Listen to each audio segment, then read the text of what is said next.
Selamat malam Bapak Ibu yang dikasihi dan mengasihi Tuhan Yesus Kristus. Rabu-abu malam ini, tema kita adalah melepas kemunafikan. Sejenak saya ingin kita kembali untuk menyimak bagian dari kata pembuka tadi.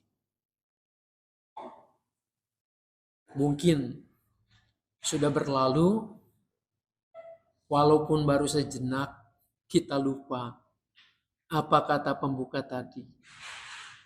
Saya bacakan kembali. Rabu-abu merupakan awal masa Prapaskah.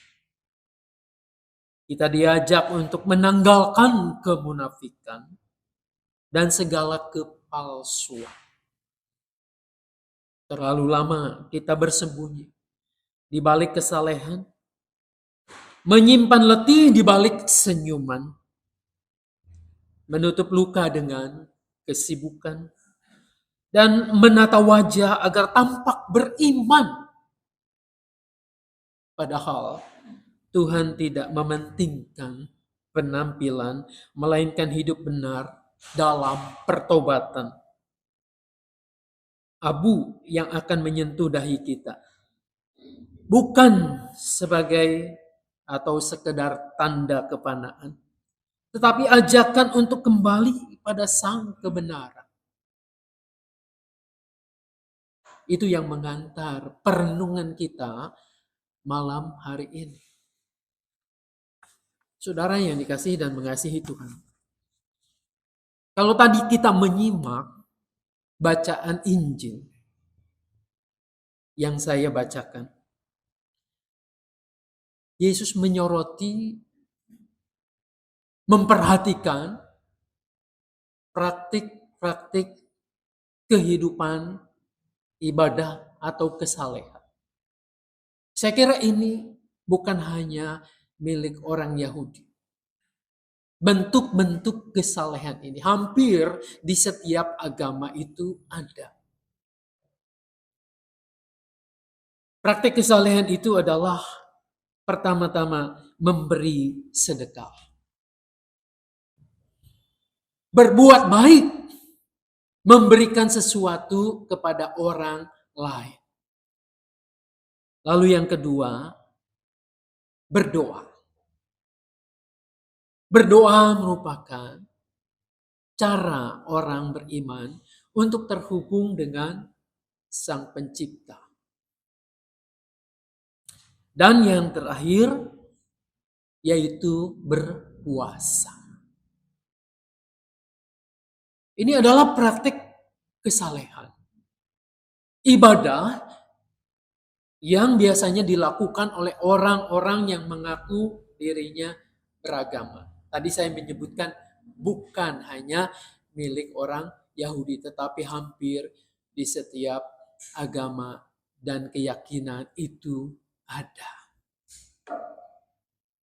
Namun dalam konteks kehidupan orang Yahudi, di mana pada saat itu Tuhan Yesus hadir melayani, ia melihat praktik yang terjadi. Memberikan sedekah. Yesus mengingatkan para muridnya, pengikutnya, ingatlah, jangan kamu mengamalkan kesalehanmu di depan umum supaya dilihat orang. Karena jika kamu melakukan demikian, kamu tidak memperoleh upah dari Bapa yang di surga. Jadi ini yang awal sekali Yesus peringatkan. Bahwa ibadah itu, bahwa kebajikan itu, bahwa kesalehan itu tujuannya bukan supaya dilihat oleh orang. Supaya orang kagum, betapa salehnya dia. Betapa baiknya dia. Betapa dermawannya dia.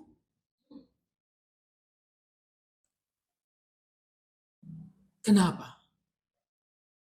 Tuhan Yesus mengatakan, bahwa orang yang demikian itu tidak memperoleh upah dari Bapa yang di surga.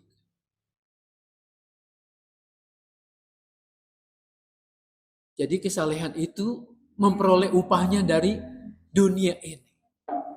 Dilihat sebagai orang yang saleh, yang baik, yang dermawan. Yesus melihat bahwa praktek ini lazim terjadi. Untuk apa? Untuk motivasi keuntungan diri sendiri. Itu upahnya. Bahwa orang lain memuliakan dia. Memandang sebagai orang yang saleh, yang dermawan, yang peduli.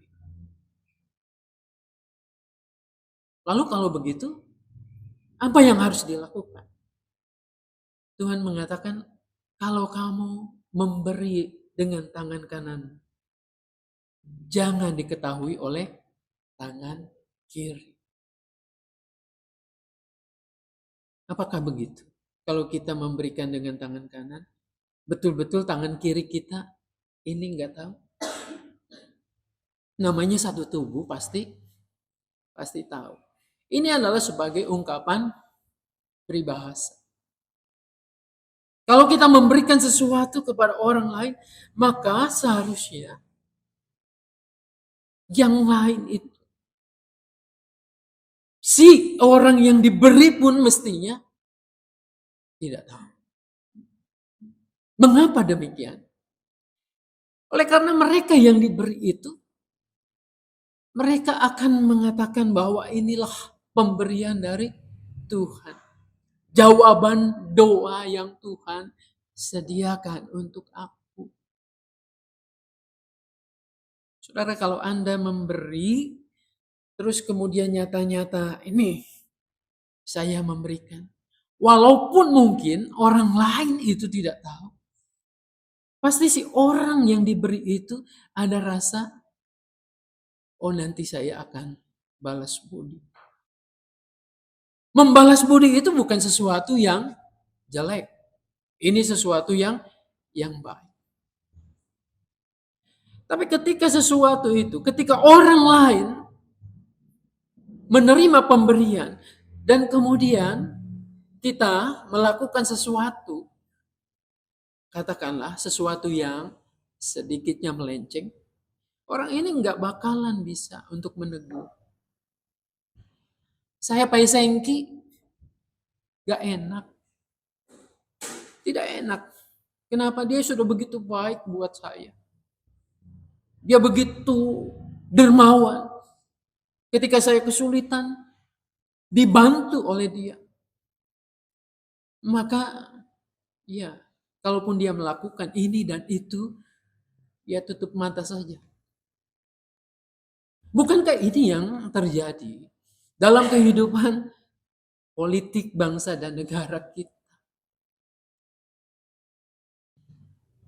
Menjelang pemilihan umum, ada janji-janji politik. Ada gerakan fajar. Ada pemberian-pemberian. Suara kita dibeli. Nampaknya itu suatu kepedulian, kebaikan, sedekah.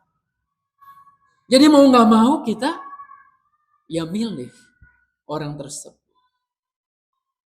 Kita sulit menghindar. Nah saudara-saudara, ini yang terjadi ketika kebaikan itu dijadikan suatu alat untuk kepentingan sendiri. Tuhan mengatakan kalau kamu memberi tangan kanan, tangan kiri jangan. Jangan untuk pamer, pencitraan diri. Saudara-saudara, rupanya memang pada saat itu pun terjadi praktek yang demikian. Ternyata praktek itu sampai sekarang pun terjadi. Ini satu bentuk kesalehan, memberikan sedekah, memberikan budi baik, memberikan pertolongan buat orang lain. Jadi harusnya kita punya komitmen. Pak, bagaimana kalau tidak bisa tidak bahwa kebaikan saya itu diketahui? Ini masalah lain. Kalau suatu saat kebaikan kita memang orang kemudian tahu, itu bukan yang pertama-tama saya canangkan untuk itu. Bukan pertama-tama motivasi saya supaya diketahui orang. Tapi ini adalah dampak yang memang tidak bisa kita hindari. Kalau yang seperti ini tidak menjadi masalah. Saudara-saudara, ini memberi sedekah. Dan Tuhan Yesus menyimpulkan kalau pemberian seperti itu supaya diketahui orang, ini adalah pekerjaan orang-orang munafik. Apa itu munafik? Nampaknya tulus tapi di hatinya ada sesuatu motivasi yang lain. Motivasi pamrih supaya ada keuntungan yang didapat. Memberi sedekah. Yang kedua adalah berdoa. Berdoa ternyata bisa menjadi alat pamer. Tuhan Yesus mengatakan apabila kamu berdoa, jangan berdoa seperti orang munafik. Sekali lagi, munafik itu adalah suatu tindakan yang nampaknya baik, saleh, tetapi ada motivasi, ada pamrih di dalam diri untuk memuliakan diri, menguntungkan diri sendiri. Tandanya apa? Seperti ini. Mereka suka mengucapkan doanya dengan berdiri dalam rumah-rumah ibadat dan pada tikungan-tikungan jalan. Saudara-saudara, berdoa dengan berdiri seperti orang yang sedang pamer itu ya. Lalu di tikungan-tikungan jalan. Untung ya, kita pada saat ini hidup bukan di tempat yang mayoritas. Jadi berdoa itu nggak diminta suruh pamer juga tetap akan ada di sini. Kenapa sih mesti doa di tikungan jalan, atau di pasar, atau di mana, di tempat keramaian? Orang-orang Yahudi itu punya jam doa tertentu. Ada doa pagi, doa siang, doa petang, doa malam. Sehari itu ada jam-jam tertentu untuk berdoa. Nah, ini diniatkan nih. Kalau dari sini mau ke pasar pecah kulit di sana kira-kira berapa menit? Nggak nyampe 5 menit. 5 menit lah ya. Dari sini 5 menit ke sana. Misalnya, jam doa pagi itu, misal jam doa pagi jam 7. Atau jam doa siang jam 12. Kurang dari 5 menit sebelum jam doa, jalan ke sana. Ke pasar. Pas di pasar, di tengah keramaian, di tikungan jalan itu, lihat jam. Oh ya, ini jam doa. Maka ia akan berdiri di situ. Akan berdoa. Di depan orang banyak. Di tikungan jalan, di keramaian. Bagaimana respon orang ketika melihatnya? Melihat saya misalnya. Saleh sekali ya.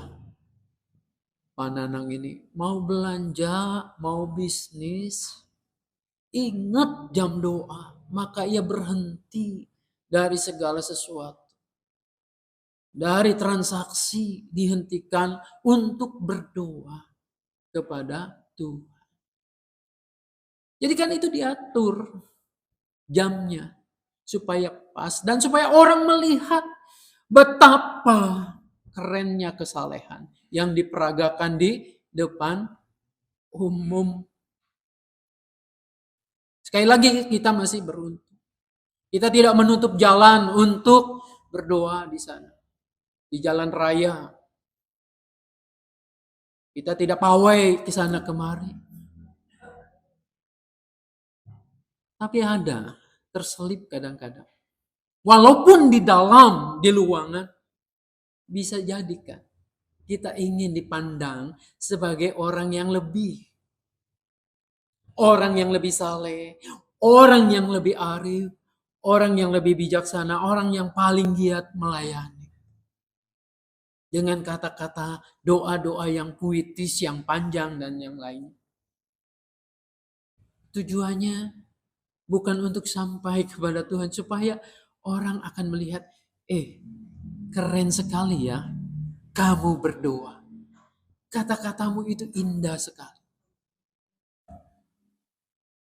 Tapi orang kemudian akan mengatakan, Pak, apakah tidak boleh berdoa merangkai kata-kata yang indah? Kan ini sebagai pujian untuk Tuhan. Sama seperti Mazmur Daud ketika menggubah puisinya, itu kan bagus dan indah. Tentu arahnya bukan ke sini. Kalau kita punya talenta dan kita menuliskan syair yang indah buat Tuhan, maka ini adalah sebetulnya harusnya begitu. Tapi ke arah tujuannya. Tujuannya bukan mencari pujian manusia. Tetapi tujuannya adalah memuliakan Tuhan. Tujuannya adalah nyambung hati ini dengan Tuhan. Sekali lagi bukan untuk pamer. Doa ini bukan untuk pamer. Yang kedua, yang ketiga, kata-kata yang dikecam oleh Tuhan Yesus itu sama ya. Yang mengecam kemunafikan. Dari yang memberi sedekah munafik, dari yang berdoa munafik, dari yang berpuasa juga. Apabila kamu berpuasa, janganlah murah mukamu seperti orang munafik. Ini al-munafikun, tiga kategori ini diungkap oleh Tuhan. Apa yang terjadi ketika orang berpuasa? Jadi puasa itu memang ada tradisi dari orang-orang Yahudi. Ada puasa yang khusus, ada puasa juga Senin Kemis, mereka biasa melakukan itu. Tapi lagi-lagi ini bisa dipakai untuk pamer kesalehan. Mukanya dibuat murah. Seperti orang yang kecapean, letih, semangatnya tidak terlihat. Ya kenapa Tuhan mengatakan kalau kamu puasa, maka kamu itu harusnya basuh mukamu, minyaki rambutmu. Supaya apa? Lihat fresh, segar. Bahwa orang tidak menyangka kamu sedang berpuasa. Kamu tidak usah mengubah mukamu menjadi muka yang tidak semangat. Muka yang kelaparan. Bukan itu. Banyak orang selalu mengubah demikian. Dan ketika ditanya, kenapa kamu seperti itu? Ya, saya kan puasa. Bu Bapak sekalian, kita beruntung nih. Rabu-Abu sekarang ini berdekatan ya dengan bulan puasa. Jadi ketika Anda dan saya mau puasa, puasalah dengan benar. Puasa yang benar menurut Yesaya 58 itu apa sih? Supaya engkau memecah-mecahkan rotimu. Supaya engkau membagi makananmu dengan mereka yang tidak punya makanan. Supaya engkau membagi pakaianmu. Supaya engkau membawa orang-orang yang asing telanjang. Mereka yang tidak punya rumah ke rumah. Yesaya mengkritik puasa sebagai sebuah kebiasaan yang sama sekali tidak punya dampak untuk sesama manusia. Nah, saudara-saudara, kali ini dan minggu yang lalu kita juga diingatkan. Ketika kita komitmen untuk berpuasa 40 hari dari sekarang nanti sampai Paskah itu. Maka ada sesuatu yang kita komit di dalam hati. Bahwa kita berusaha untuk memecahkan roti, artinya berbagi dengan mereka. Apa yang mesti kita makan, kita sisihkan.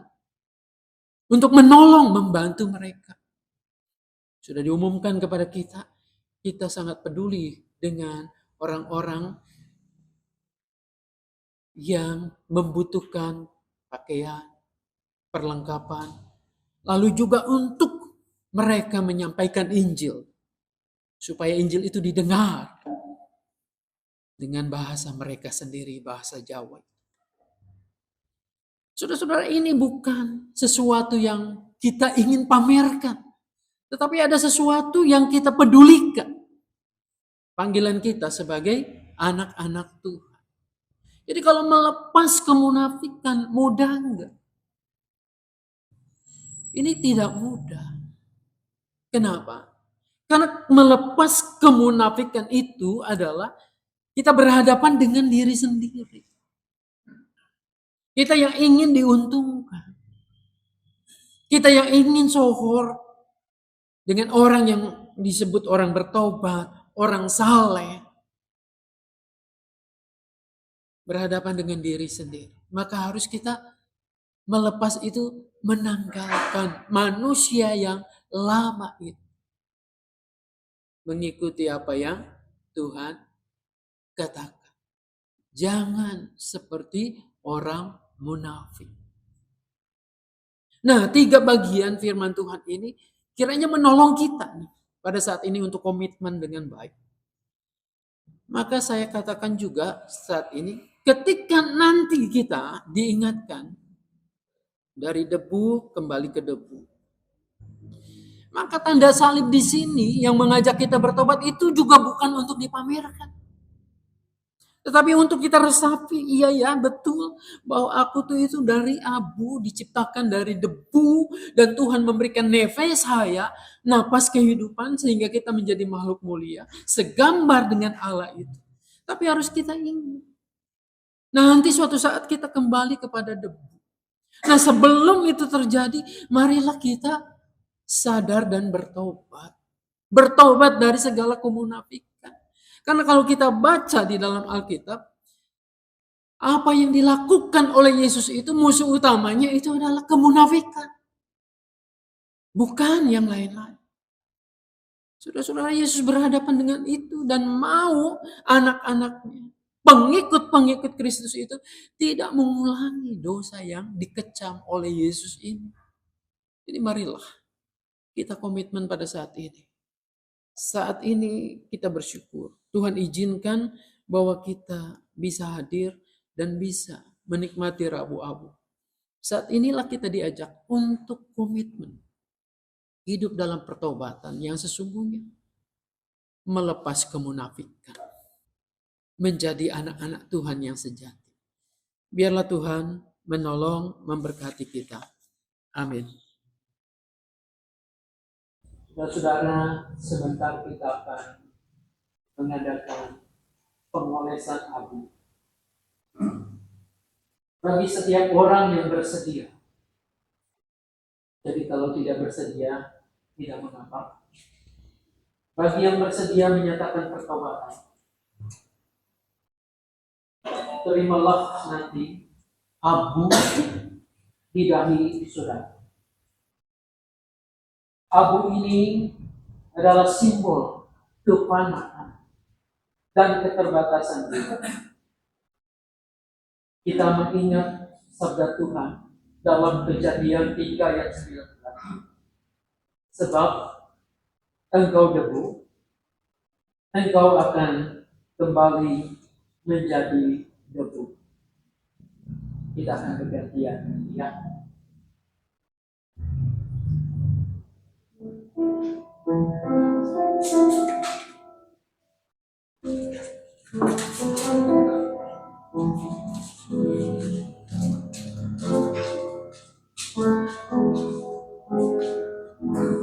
Engkau yang dari debu akan kembali pada debu.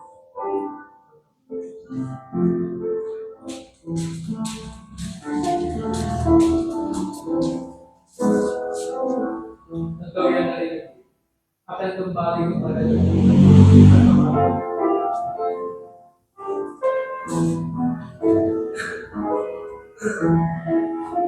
Engkau yang dari debu telah kembali kepada debu.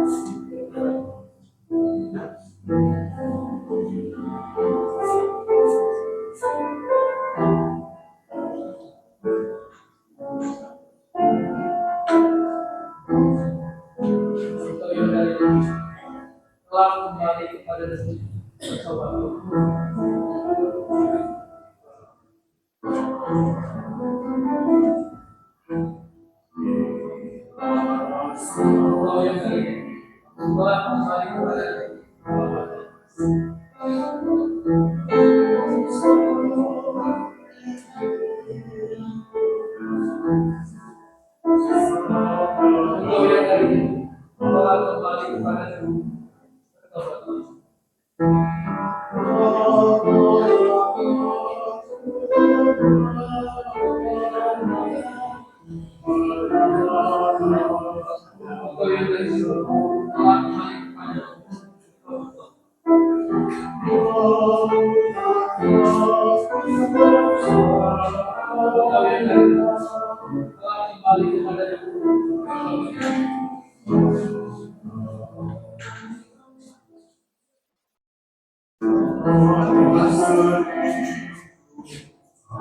Engkau yang dari telah kembali kepada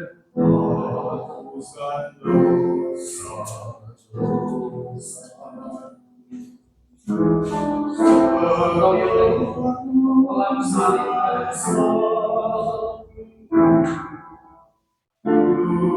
telah kembali kepada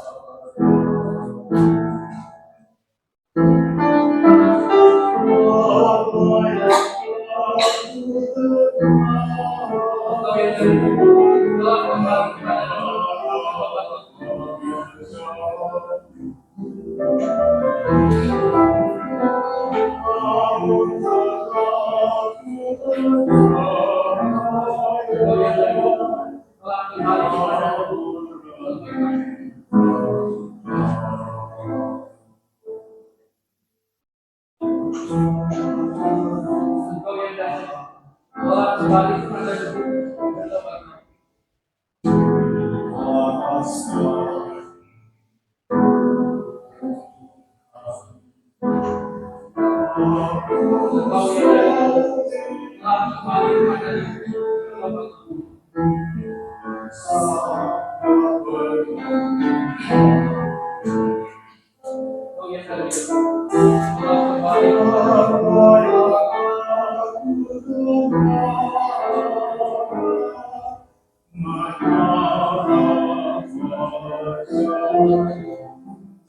Engkau yang dari telah kembali kepada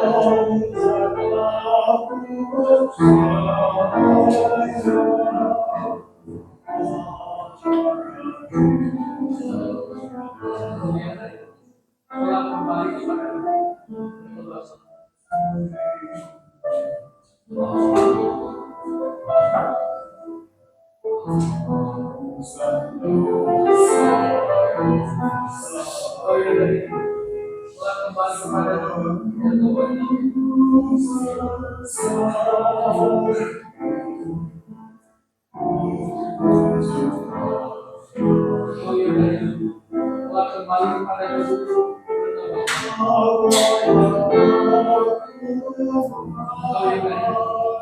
telah kembali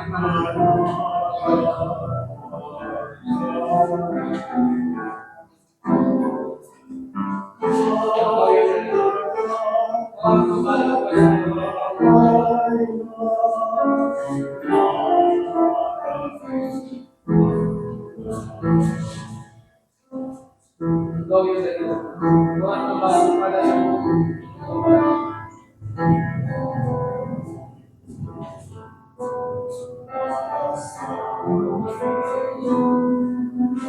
Engkau yang dari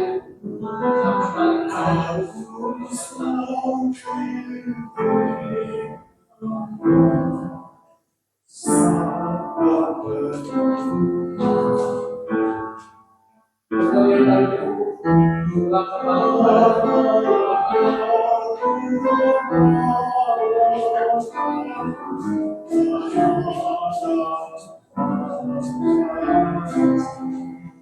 Engkau yang dari telah kembali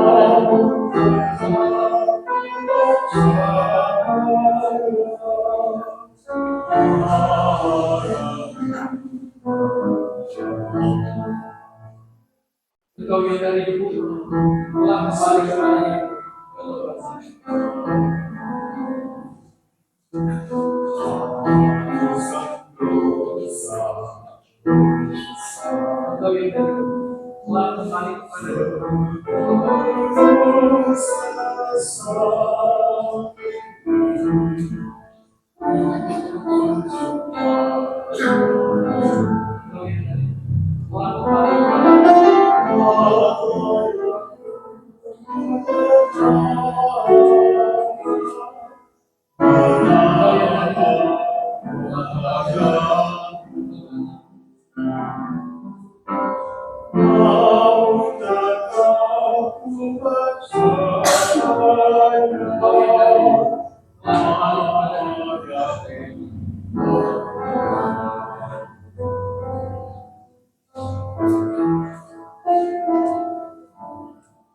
Engkau yang dari telah kembali kepada Allah.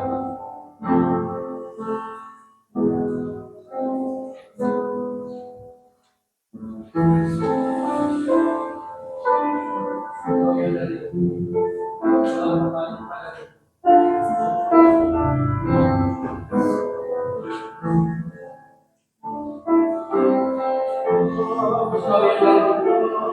kembali kepada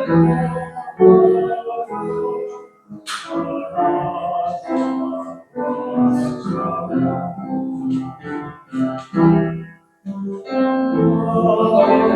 telah kembali kepada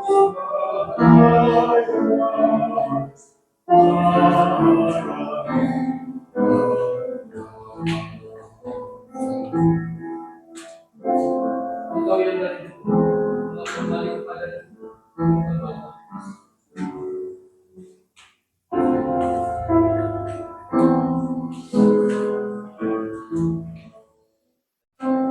Engkau yang dari debu telah kembali kepada bertobatlah.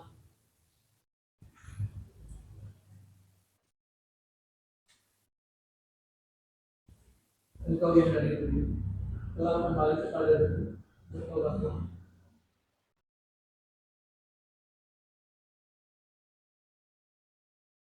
Engkau yang dari debu telah kembali kepada bertobatlah.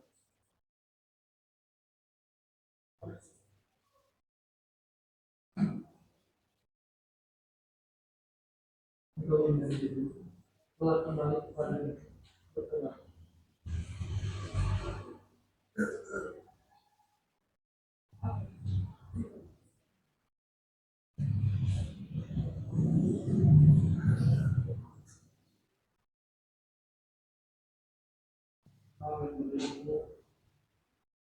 Haleluya.